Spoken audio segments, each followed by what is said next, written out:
The medicine that we have today, we call the healthcare system, is a disease care system.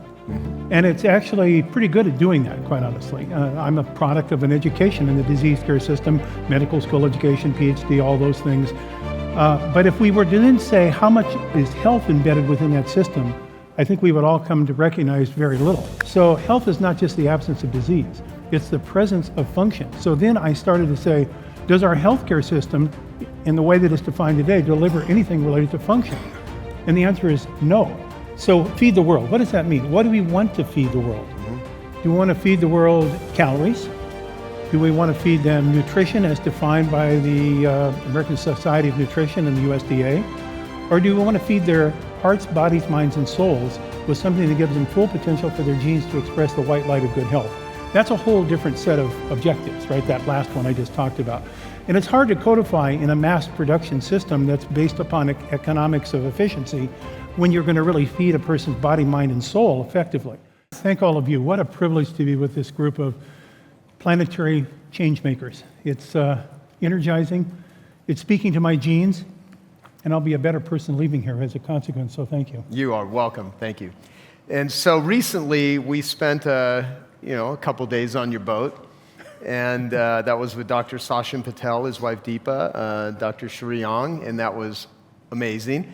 How many of you, by chance, happened to see the interview that we did outside as a result of that? Yeah, we just sent it out this week, but you should all have it sitting in your email box, but I would highly encourage that. So you've done a lot. You've created quite a movement. Yeah, Stir. exactly. I'm a stir maker. By the way, this is my theme from P.T. Barnum, right? If you're not changing the world, you're not doing it. Take the world and redefine it. Yep, exactly. What is, you've had to, has it been difficult? Have you gotten a ton of resistance from what I would consider, these are my words, not yours, the very corrupt healthcare industry? And I say corrupt because there's many parts of it that are not, but there's many parts of it that are. Is this a metric ton or a normal ton? Yeah, geez, it's a good question, right? Yeah. I've had my fair share over now. Actually, it was very surprising. A couple of months ago, I was giving a lecture to some physicians, and in the middle of the talk, it struck me subconsciously that this was actually the month and the day 50 years ago that I gave my first lecture to healthcare practitioners. So that's a half a century. Yeah. And when I think about what's occurred over that half a century, then it was tough sledding at first, but momentum is on our side now. It's really changing rapidly. Well, I'm going to come back to that. So let's first define functional medicine. What is it? So I think that the way of giving a definition of functional medicine is in part to do its antonym. So the medicine that we have today, we call the healthcare system, is a disease care system. And it's actually pretty good at doing that, quite honestly. I'm a product of an education in the disease care system, medical school education, PhD, all those things. But if we were to then say how much is health embedded within that system, I think we would all come to recognize very little. And I have come to recognize over the 50 years that you can't burr the healthcare system out of a disease care system. There are two different models, two different language systems, two different objectives, and therefore you need another kind of schema, another system that really focuses on health. And then you start asking, well, what is health? How do you metricize health? Now I'm going to define functional medicine. Because when you ask people, and we did this on our website a number of years ago, what is your definition of health? I was thinking that people would come up and say, well, it's the absence of some disease. I don't want to get cancer. I don't want to get heart disease. I don't want to get dementia. Those were very infrequent answers out of 24,000 people that responded. Their definition of health was, I want to run a marathon. I want to be at my grandchildren's college graduation. There are all sorts of other things that when I codify them, I recognize that we're really talking about function. Right. So health is not just the absence of disease. It's the presence of function. So then I started to say, does our healthcare system, in the way that it's defined today, deliver anything related to function? And the answer is no, except for rehabilitation in case of orthopedic injury, or maybe it used to be called functional medicine, meant psychosomatic medicine. It's all in your head. So someone asked me when we defined functional medicine differently in 1990, why I chose that term to play with. Because it had some pejorative term before that was really related to either geriatric medicine or psychosomatic medicine. But in 1990, I followed the literature fairly closely. I'm a bibliophile. And I came to recognize that there were new terms being applied to function, like functional cardiology, functional radiology, functional endocrinology. And these were then using the term functional in a different way to talk about physical, cognitive, metabolic, and behavioral function. And if you could, in fact, quantify each of those and metricize them and roll them together, that was a person's real aspect of what they thought was health. So that became my, in 1982 to 84, when I was with Linus Pauling on sabbatical from my university position, that was my whole calling through talking to Dr. Pauling. How could we design a system that would incorporate health as the primary focus, that would codify and provide remedial approaches to improving a person's physical, metabolic, cognitive, emotional, behavioral function? And that when I started to take that out, thinking it was really so simplistic an idea that everybody must subscribe to this, I got a lot of pushback from people saying, no, in the absence of disease, there is no worry. Wow. You were well until proven sick. So that's the change in the model. Well, good for you for having the vision and even pushing through it.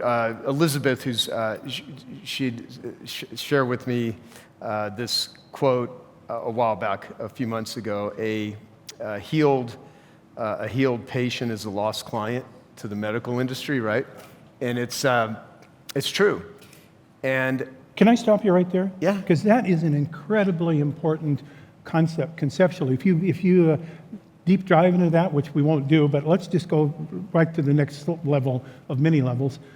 This concept that docs want to keep people sick is not true. I'm a medical school professor for 13 years. I was a tenured professor. I published 100 articles and research, and I recognize, having dealt with medical doctors now for the last 50 years, that they are really impassioned to do a good job and to get their patients well. But they're limited by their own specific catechism, the rules of the road, the way they're reimbursed, the way they're judged, the way their licenses are regulated. And that is the next level up. It's the administrative hierarchical level that makes medicine into a business that really creates this fracture, because doctors are leaving the profession. They're not fulfilled. They're not re-enchanted. They thought they were going to spend all this time going through school and learning things to really help people, and then they get out there and they find they're an indirect salesman for the drug companies. And that is really unfulfilling. So I want to make really sure that we don't leave the wrong impression about docs. Docs want to do a good job, but by the standards of care, what's called usual and customary procedures, they're constrained by their licensure. And I mean, I could go through many examples of this, and we're trying to break that chain. We're trying to be break the tyranny of the diagnosis as being the cause of medicine. That is a tyranny. When you get what's called the ICD, that's the International Classification of Disease, that's how a doctor is reimbursed based upon a diagnosis. It comes through an ICD code. It's now ICD-10. That then constrains them into a thinking that's very myopic, very siloed, and very turned to this whole concept of usual and customary.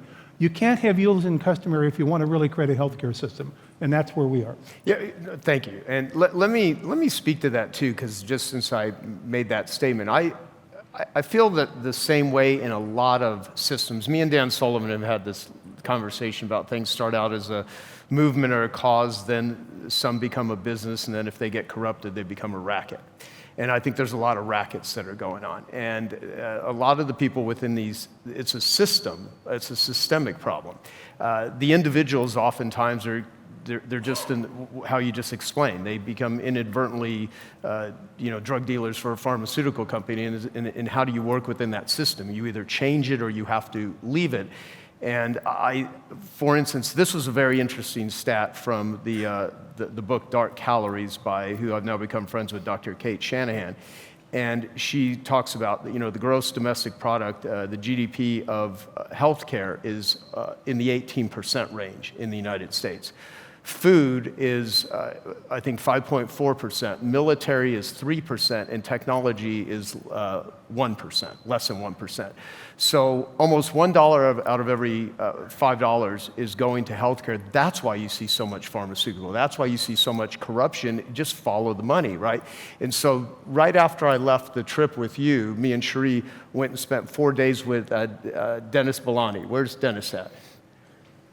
Back here, right now. He's a big farmer in Saskatoon. He took me to, this the biggest farming convention, aginmotion.ca, and then I went to his facilities, and then we went out with all these farmers, and they're explaining everything to me related to seed oils and canola and organic and non-organic and regenerative farming. Then he introduces me to all these people. We go to the agriculture department at the University of Saskatchewan, or is it University of Saskatchewan, and we're in Saskatoon. These freaking names. Right? Yeah. And so, Canadians. And then we do an interview at the very end. I film a ton of stuff, and I also realize in that industry, and I'm like still learning all this stuff, where there are people in it that are great, what I've learned from dentists, these farmers, their perception is they're feeding the world. They want to feed the world. That's what they want to do. And so the question is, then you have big agriculture, right? Well, what does that even mean? Because he's in big agriculture. He understands that sort of thing. But what I see is these food companies, and what I notice is a lot of people don't talk to each other. The influencers aren't talking to the farmers. The doctors aren't necessarily always talking to the farmers. I think you talk to everybody. I think in your world, you're just trying to figure this out. And so I think in a lot of ways, what is the solution to this from your standpoint? How do we... Well, I think once again, your brilliance penetrates through, because it's below the surface. You have to listen to your words. So feed the world. What does that mean? What do we want to feed the world? Mm-hmm. Do we want to feed the world calories? Do we want to feed them nutrition as defined by the American Society of Nutrition and the USDA? Or do we want to feed their hearts, bodies, minds, and souls with something that gives them full potential for their genes to express the white light of good health? That's a whole different set of objectives, right? That last one I just talked about. And it's hard to codify in a mass production system that's based upon economics of efficiency when you're going to really feed a person's body, mind, and soul effectively, particularly in a heterogeneous gene pile of our population that's all these ethnicities are woven together.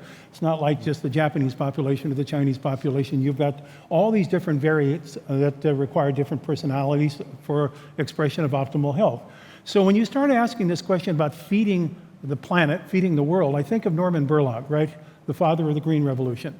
And I think of Robert Voigt, who was the father of the environmentalism of today. They lived at the same time, right? They were competitors of one another. Their ideologies were competitors.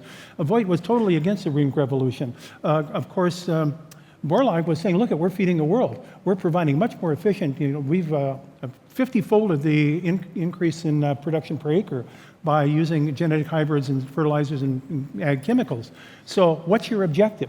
And the objective is to find a marriage of these two, that you can use the planetary harmony to produce products that are good for an individual to feed their hearts, bodies, minds, and souls. Mm-hmm. And is that possible? Absolutely possible, based upon the way that we now understand the science of the soil microbiome, speaking to the plant roots that produce then the nutrients for which then animals eat them, for which we then eat them. That through line is the connection to our health as a planet. And we've lost that. Now we're regaining it. Farmers know this, and that's why we have these. Now, I never thought I'd be in organic farming, but now I own these organic farms in upstate New York, where we're producing this 3,000-year-old food called Himalayan Tartary buckwheat, because we're trying to find ways, A, to support small farms, but bring food that has this nutrient potential back that we now recognize scientifically has virtues and values to the feeding the body, mind, and soul that you don't get from depleted foods that are enriched with a few B vitamins. Okay, so before I forget how to pronounce it, Himalayan Tartary buckwheat, what is so special about this?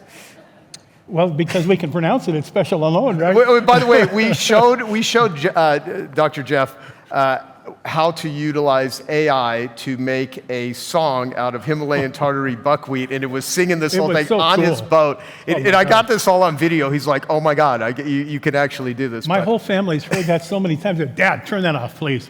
That's enough, 100th time to playing that. It was really beautiful. Yeah. The Tartan district of China is in the upper Himalayan district of China. So this Tartary buckwheat comes originally from the Tartan district of China.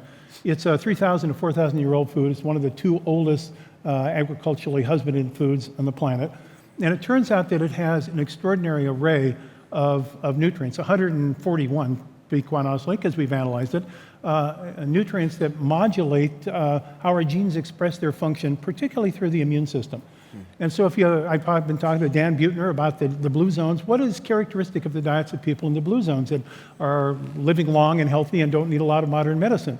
What's one of the things, I mean, clearly there are many parts of their lifestyle, community and relaxation and spiritual beliefs and so forth, but one of them in the diet is that they're consuming foods that are fulfilling the same process or principles as is tartary buckwheat.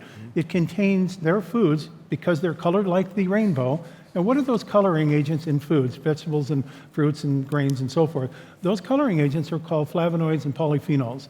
We have neglected them in our science of nutrition until recently. They were throwaway. We fed them, and we've given to fed pets, and so we made springy pets and worn-out owners. And so now we find that these particular compounds, of which there are over 10,000 in an unrefined food supply, have extraordinary effects, not like vitamins, but they're upstream to regulate how genes are expressed, particularly genes that are rapidly expressing themselves. And where are those? Those are the tissues, principally in the mucosal cells of our body, the gut mucosa, the lung tissue, and the immune system. Do you know you're producing 1 million new immune cells every second sitting there today? 1 million new immune cells. Now, will they be as good, better, or worse than the ones they're replacing? That's the question of our age. And why do you think we did so poorly with SARS-CoV-2? The worst developed country in the world with regard to outcome of COVID-19. More intubation, more hospitalization, and more death, not because we're older, but because our immune system sucked, quite honestly. We were not measuring the right things. We're not looking at that first line of defense, the innate immune system, which sits where? On the surfaces of our tissues, the gut and the lungs, which are the sites that the SARS-CoV-2 spike protein attached. Now we start to recognize, as we're piecing this in retrospect together, that as we departed from the foods that actually delivered those nutrients, that regulated those processes, that we pay the price, thinking that we're the most well-nourished population, the healthiest in the world, twice per capita on healthcare than any other country, but when you look at the outcomes, we had more death than anyone with SARS. So all of this starts to make some sense in light of the new science that relates to what's going on with things that we learned long time ago, but we're having to relearn with the language of today. Boy, that's great. There's so many things I could ask you about. So I've heard many times most disease resides in the gut. I don't know if that's true or to what degree how that relates, but if you're not feeling well, where do you start? I start with Elie Metchnikoff. Elie Metchnikoff won the Nobel Prize in Medicine and Physiology in 1903. He was the director of the Pasteur Institute when Pasteur passed away. He took over, Russian physiologist. And how did he win the Nobel Prize? Well, he was on the southern sea coast of France, had his monocle. He picked up a starfish from the low tide area and the tidal area, and he picked up a sea urchin, and he punctured with the quill of the sea urchin the starfish.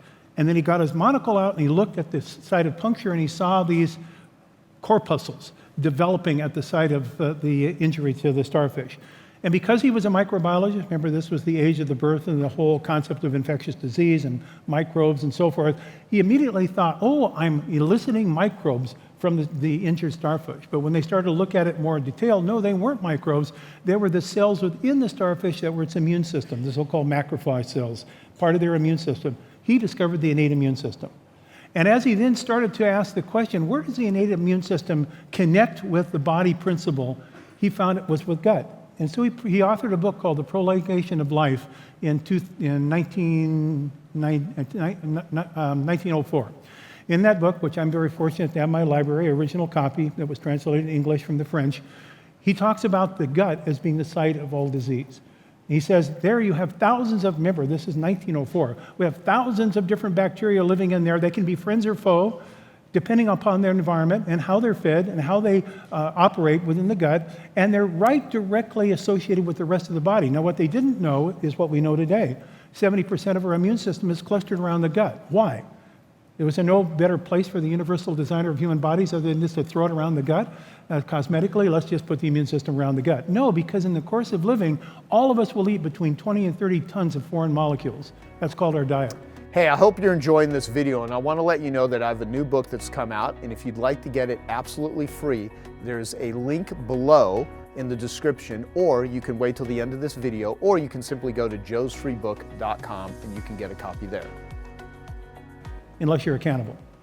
And therefore, our body has to make a sense of our diet to say what's friend and what's foe. So we have this very adept immune system that's clustered around our gut that makes that decision. Why do you think we have so much food allergy, food sensitivity, and problems as it relates to the adverse effects of food? Because we've been futzing around with all these chemicals in our foods for which the immune system, our gut, never knew it was going to be exposed. And now it has to learn how to manage 50,000 new chemicals that are coming into the food supply system.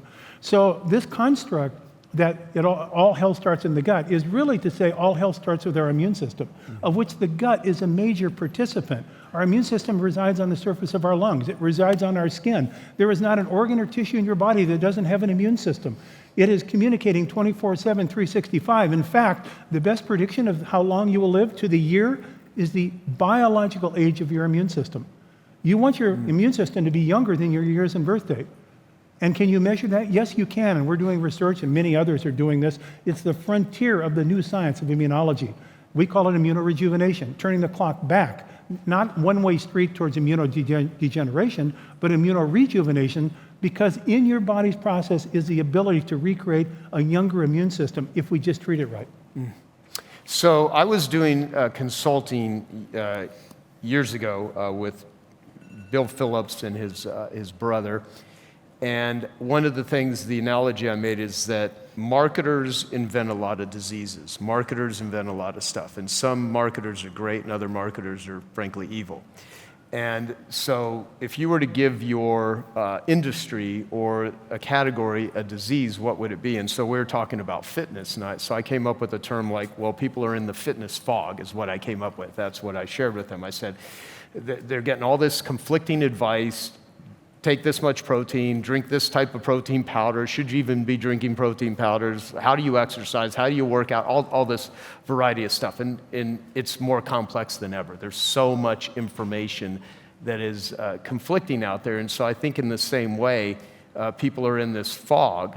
So if you were to start a process of building the strongest immune system, reversing it, just how you explained, where do you start? Do you start with diet? Do you start with sleep? Do you start with water intake? Do you not use Bluetooth headphones? I mean, there's so many different factors that impact us. What are the fundamentals? And I guess I'll say it in this way. Like if you want to build strength and you're, a weightlifter, even though we got John Jaquish, the inventor of X3. Is he in the room or is he not here till tomorrow? Is John in here? You can't miss the dude. He's a big dude.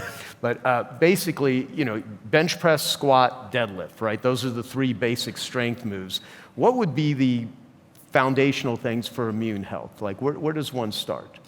Yeah, I think that is really an extraordinarily important question at this day and age, because we're going to have more exposure to funny organisms that our immune system is going to be challenged by. We're going to have more stress. We're going to have more pollutants. We know that this is all part of the industrialized society in which we live today. So the question is, how can we maximize our resilience? And our resilience really is our immune system. And so if, a lot of people feel it's just the resilience against infectious organisms, but it's way more than that. We've now discovered our immune system is on a search and destroy mechanism for all kind of injured cells, injured tissues. It's constantly there to repair, replace. And in fact, let me just say one thing to you, Joe, on this whole issue about maintaining good health. So if I was to analogize everything I've ever learned about biological science into a simple metaphor as a major freeway, you've got traffic heading in one direction on one side, and then separated by some barrier, you've got traffic heading on the other direction. The lanes of traffic of our society today are on the traffic side, which is called senescence, degeneration, and dis-ease. On the other side of the highway, however, is another set of highway lanes going the other direction that's regeneration, rebuilding, and is operational in every human body. Our body doesn't have just one direction. It has bidirection. The problem is we're over-accentuating staying on the lanes that are degeneration and senescence, and we're not occupying the lanes that are regeneration at the same level. So you may need to get off the off-ramp of the degeneration to get on the on-ramp of regeneration. By the way, those are all biologically accessible. They reside within our physiology. And that's why I don't talk about good molecules and bad molecules. People say, oh, glucose is bad. Well, glucose is pretty darn good. It's just where is it and how much and and under what conditions is it being delivered. You can take that state for anything, like lactic acid with exercise. We say, oh, when you get lactate overload, now you have sore muscles, it's damaging. But we know that lactate at a certain level is a metabolic activator for certain immunological properties. So what we really talk about is resilience and balance. Now, go back to your question. How would you start with the immune system?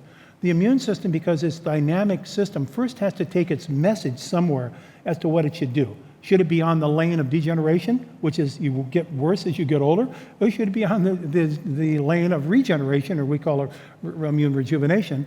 And the way you do that is to recognize what Dan Buettner so beautifully brought us to understand with the blue zones.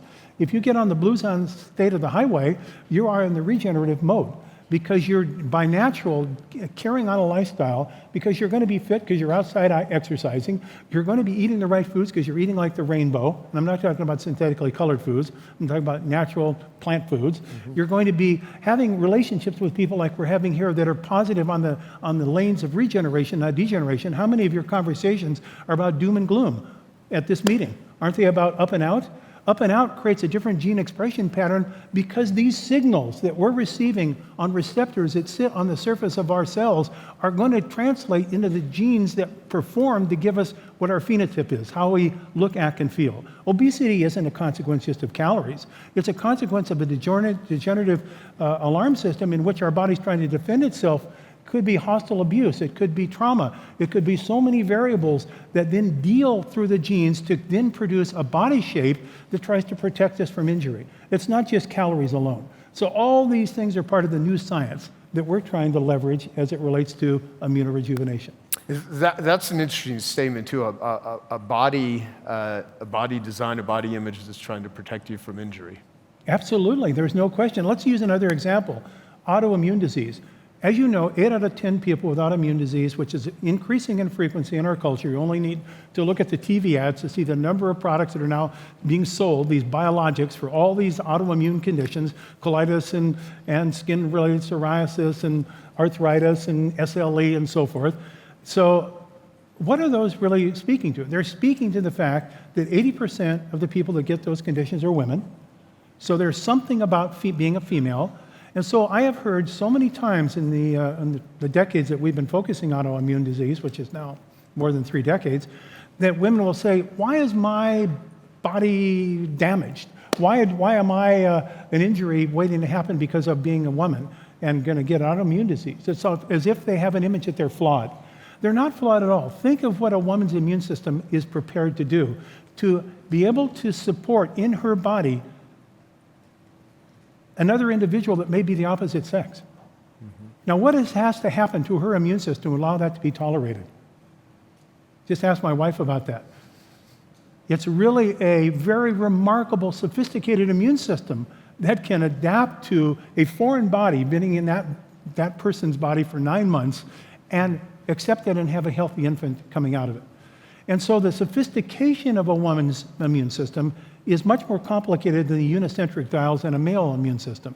And as a consequence, she may carry the yellow canaries that then makes her more sensitive to certain things in our environment, which are the first early warning signs men wake up, because you'll get them too. It's just a matter of time until this spreading effect of these bad messages that our immune system is designed to seek and destroy. So what is really inflammation? Is it an injury, or is it the body doing what it's supposed to do because it perceives a threat? I'm telling you, from dealing with thousands of patients, publishing over 100 papers in clinical studies, there is a tremendous amount of relationship between the environment that person, I'm not going to say woman, but that person is engaged in, how it translates through her immune system to produce then her body trying to defend itself, or his body trying to defend itself against perceived offenders. You take away those offenders, the immune system then relaxes, it finds its point of resilience, and lo and behold, you get spontaneous remission without TNF-alpha blocking agents. Wow. So if you were in charge of everyone's healthcare here, what would you suggest they, who would they go, like how do you find the best healthcare doctor, functional medicine advisor? There's a lot of choices out there. How do you advise people to find not only the best person to help them, but I think the very best person for someone is themselves. It first has to start. A lot of people have doctors that are dispensing, in my experience, harmful advice, and many that are, wonderful. They're amazing. They transform people's lives, and it's a mixed bag. Just because what's that joke? What do you call the guy that got the worst grades at Harvard Medical School that graduated in doctor? So it doesn't necessarily, because they have the name doctor behind their name, it doesn't mean they're going to follow a protocol that's helpful. So, Well, we know the term doctor means, in the strictest definition of the word, it means teacher, right? So in this area, I think what we're looking for are partners who have certain expertise that they've learned through years of study that can then help open up opportunities for the person to make self-discoveries as to how their own individual uniqueness can be properly managed in this complex environment. And that's what we try to teach in the Institute for Functional Medicine. A lot of people say, what are the protocols in the Institute for Functional Medicine? We're not teaching protocols. We're teaching ways of thinking. We're teaching ways of relating the information that exists in the biosciences of today, which, by the way, is exploding dramatically. I'm probably not even keeping up, even though I'm trying very hard to stay on top of the literature of this front edge of what's going on in molecular science, cell biology, and so forth. It's translating into medicine. But we don't want to just have a geek squad out there that's giving you technology. We want people to know how to relate and communicate so that a person can take the operating system of their own body and start to use it effectively for their health. Now, that's what we try to train in the Institute for Functional Medicine. I am very appreciative for the docs that have done this. Now, think for a moment. When we started, and I want to emphasize it was my wife that actually was the brainchild for the idea in 1990, or 1988, actually. So when we started, just real quickly, we started with a very small group of people, and I was told by my colleagues in academic medicine, because I was just transitioning out of being a professor into the world in which I gave all my security up, my tenured faculty position, to start a company to teach doctors how to do nutritional medicine in their practice. That was my business plan. Now, that ended up with 20 companies later and eventually forming Metagenics and having 2,000 employees and all sorts of things that I would have never dreamed would have happened over the next years. But the start of that was my colleagues at the initial phase said, Jeff, you're never going to get medical doctors to go back and open their books of anatomy, physiology, cell biology, and so forth. Come on, they're licensed and they just want to forget all about that and move on with their lives. And I said, well, I think there'll be some that will be interested because accessing that information with a different perspective might lead them into things that are much more fulfilling for them as to why they went into medicine. So I naively moved ahead. Now we have, as you said earlier, over 150,000 certified functional medicine practitioners in the world. It's in 67 countries that I'm aware of.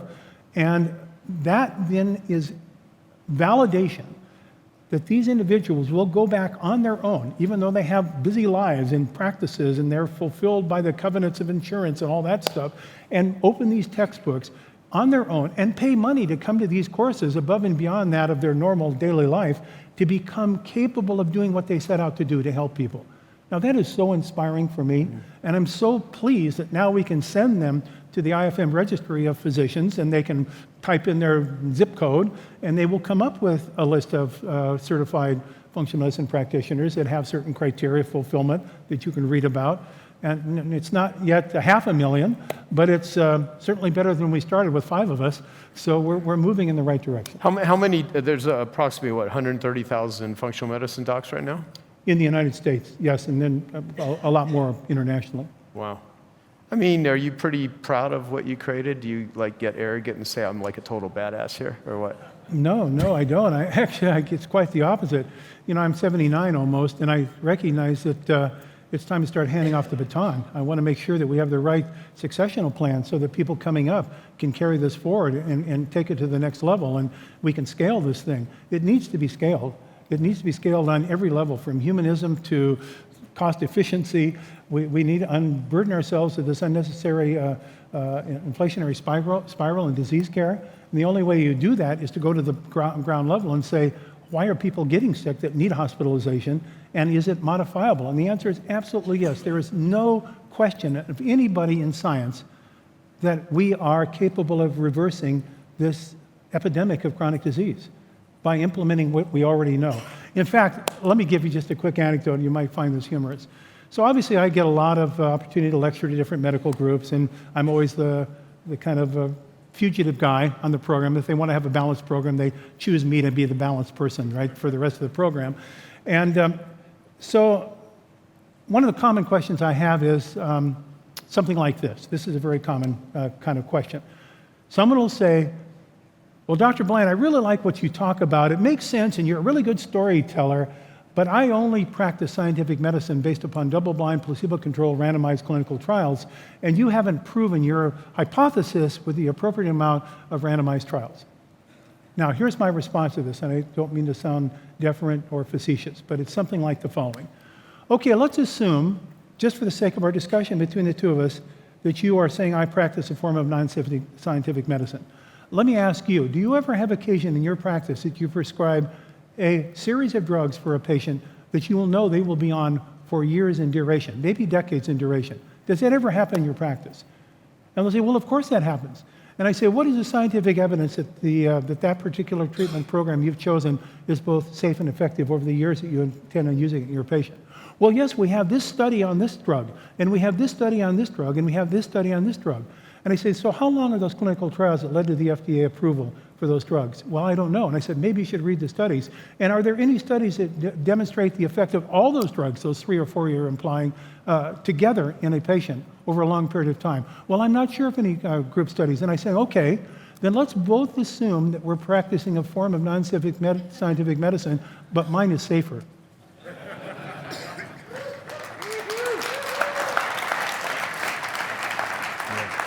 So I want to touch on the fact that there are, it's an interesting question. I'll try to frame it this way.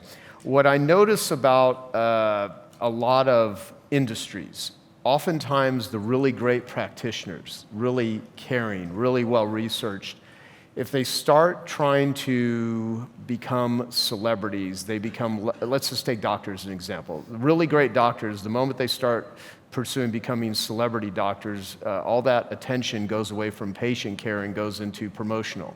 And at the same time, if you don't know how to run a business and make profitability and get clients, it's sort of a catch-22. And so finding the balance. So I want to, for instance, I met you several years ago at Consumer Health Summit. I believe that's the first place we met. And then, we ran into we'd run into each other every once in a while.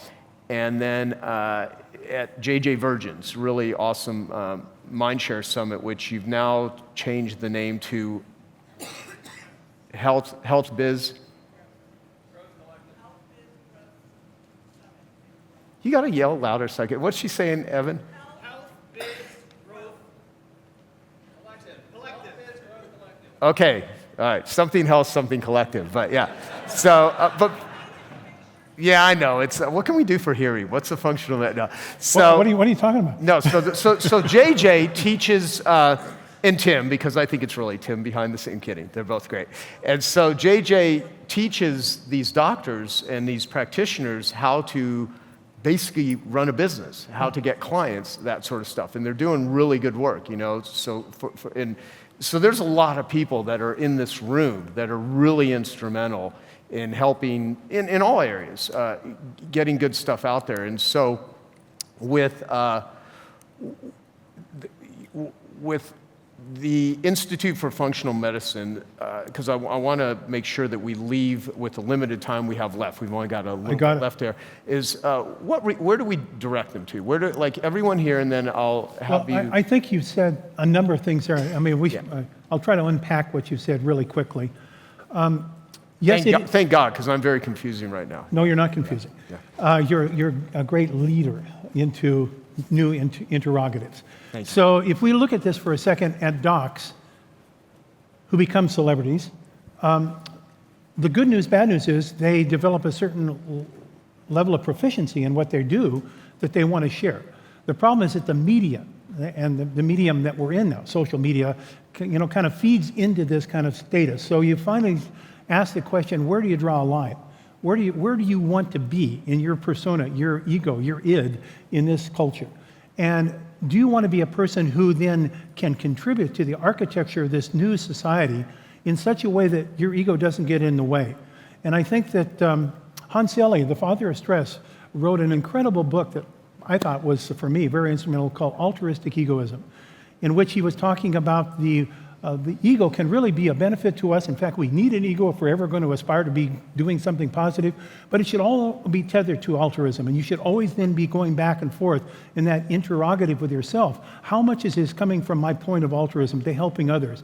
And when you talked about, what is an individual goal, my goal is to be in my life able to do something that has a lasting impact that makes the world a little bit better. So that's as a parent, a grandparent, a professional, whoever, as an expert. And if I ever lose touch with that, then I've lost touch with really why I'm being. And so to me, this construct of bringing younger people up into our discipline and giving them the chance to see patients and witness the transformation. I can't tell you how many extraordinary moments I've had in meetings like this all around the world. I've traveled 6 million miles, so I've had a lot of experiences. And I have people coming up to me that I've never met before who come up and they literally put their arms around me and start crying and say, "You saved my life." Now, how did that happen? I never actually directly dealt with that person, but some idea transmitted out that they wanted to identify somebody they could say was responsible for that transformation. But it was probably some other practitioner that was actually their attending doc that delivered that information. That's the celebration of group. That's the celebration of transformation. And that's what we're trying to do in the functional medicine movement. Well, you know what? Thank God for you, Dr. Jeff Bland, because you're doing good stuff. So how do they find out more, follow you, or any other resources you could recommend? You have a great book here, which is called The Disease Delusion, okay? And big book. And so what other resources could, and how can we help you? Well, you are helping me.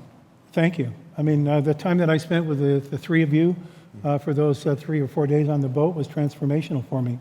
Yeah. And every connection I have with a group like this re-energizes me, it re-empowers. My wife says, "Jeff, you're still traveling. Isn't there time to retire?" And I said, "I am retired. I'm putting new tread on the tire so I can roll a few more years." That's retiring. So that's what it's all about. And I thank you for the opportunity to enlist the great energies that are going to transform our society. Absolutely. And what's your website? Website, jeffreybland.com or bigboldhealth.com. Love to see you come visit us. We've got more videos and stuff than you probably ever care about, but you'll find maybe something there of interest to you. And thanks for the opportunity to share some thoughts. Okay, I hope you found that video awesome and useful. So if you want to get a free copy of my book, I want you to click here. And if you want to watch some more videos that'll be useful and awesome, click here. Go ahead. They're over here. Do it now. Come on. Thank you. Watch them.